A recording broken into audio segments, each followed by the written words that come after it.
Benvingudes i benvinguts a aquesta formació.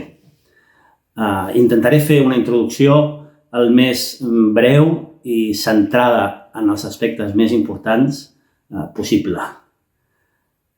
L'atenció educativa domiciliària és un recurs al sistema educatiu i també un dret per a les famílies que intenta compensar temporalment les situacions que generen els processos d'una malaltia prolongada. En alumnat que cursa ensenyament obligatori, garantint així la seva continuïtat educativa. Què ens diu la normativa? Doncs que l'alumnat que per raó de malaltia no pugui assistir al seu centre durant un període superior a 30 dies pot rebre aquesta atenció educativa al domicili familiar.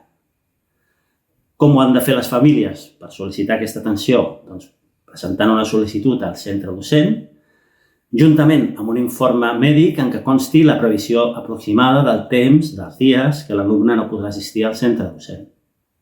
Un cop s'aprova aquesta sol·licitud, es assigna un o una docent del Departament d'Ensenyament que es desplaça al domicili per assegurar la continuïtat dels aprenentatges.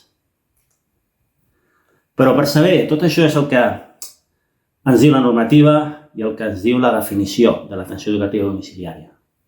Però pensem que per saber realment què és l'atenció educativa domiciliària hem de tenir en compte 3 idees prèvies que defineixen i han definit molt bé al llarg dels anys la nostra manera de fer. La primera idea important és saber què som. I per saber què som, per tenir-ho molt clar, primer hem de saber el que no som. No som docents que anem a fer classes particulars, ni de repàs, ni a temps parcial. Això ho fan altres persones, altres col·lectius. Què és el que som? Som professionals docents del Departament d'Educació formats en l'acompanyament i el suport educatiu als infants i adolescents i a les seves famílies i als centres educatius en el procés de la malaltia. I aquesta formació va adreçada a aconseguir i a fer que vosaltres tingueu més elements per poder aconseguir ser aquests professionals formats en aquest acompanyament.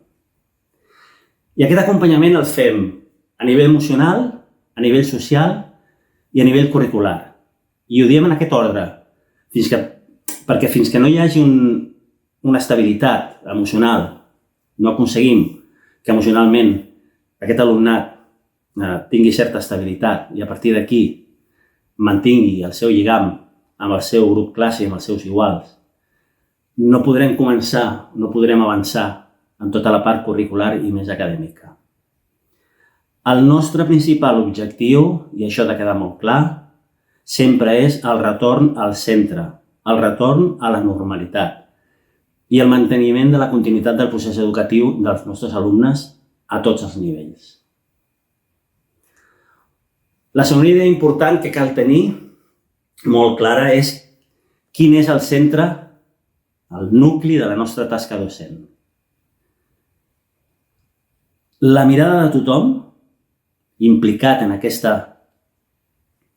atenció a aquest alumnat ha d'estar centrada en aquest alumnat malalt, perquè és la part més vulnerable de tot el sistema educatiu. I malauradament, de vegades això no es té en compte, no es recorda, s'oblida.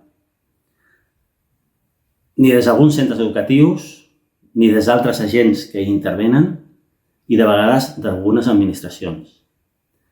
Llavors, la nostra brúixola ha de ser aquesta. El centre és l'alumnat malalt. La nostra mirada està fixa en aquest alumnat. I moltes vegades voldran que prenem partit. Famílies que tenen el pare i la mare separats, escoles enfrontades amb les famílies, rivalitats dintre dels agents que intervenen, que voldran que prenem partit per uns o per altres.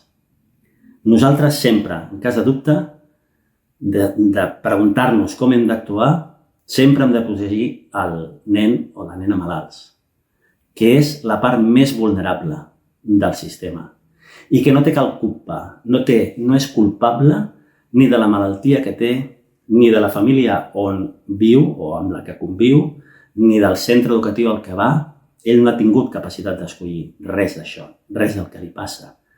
I és el que hem de protegir, sempre. La tercera idea important és que hem de ser absolutament flexibles, la flexibilitat, en tot moment i circumstància, per adaptar-nos sempre a les necessitats d'aquest alumnat, de les seves famílies, dins del procés de la malaltia.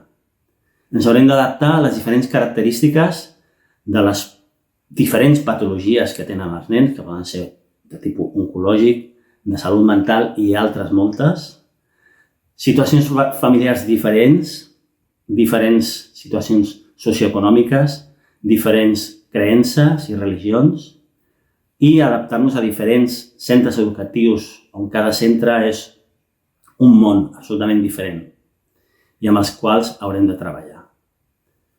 En resum, hem de ser la part menys rígida del sistema educatiu, dins del marge que la normativa ens permet. I finalment, una idea final. Anem, en realitat, als domicilis diàriament, pràcticament cada dia. Des que entrem el primer dia a un domicili comencen a canviar coses. I aquests canvis sempre són positius, encara que a nosaltres no ens ho sembli.